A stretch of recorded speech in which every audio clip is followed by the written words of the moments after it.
131 বলত 210 ৰান ঈশানে ৰোহিতৰ অভিলেখ ভংগ কৰিলে এগৰাকী মহিলা খেলুৱৈৰ বাবে নজৰ কাঢ়িলে ঈশান কিষাণে। কোন এই মহিলা জানিবলৈ হলে ভিডিঅ'টোত লাইক কৰি চেনেলটো ছাবস্ক্ৰাইব কৰক। শনিবাৰে চিটাগঙত বাংলাদেশৰ বিৰুদ্ধে তৃতীয়খন এদিনীয়া খেলত মাত্ৰ 131 বলত 210 ৰান সংগ্ৰহ কৰে ঈশান কিষাণে।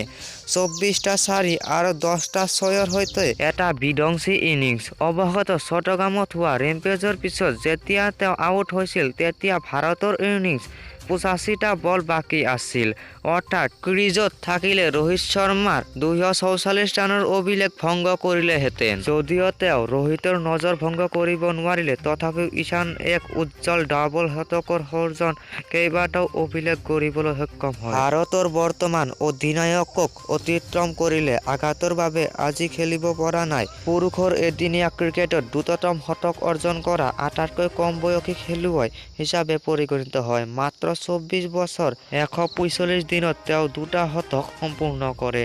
এতিয়ালৈকে সেই অভিলেখ ৰোহিত শৰ্মাৰ হাতত আছে, যদিও 26 বছৰ 184 দিনত 2টা শতক সম্পূৰ্ণ কৰিছিলে। আৰু আজি বিৰাট কোহলিয়ে শতক কৰি দেখুৱাই দিছে যে তেওঁ বহুত ডাঙৰ খেলুৱৈ। তো এই আছিল ভিডিঅ'টো।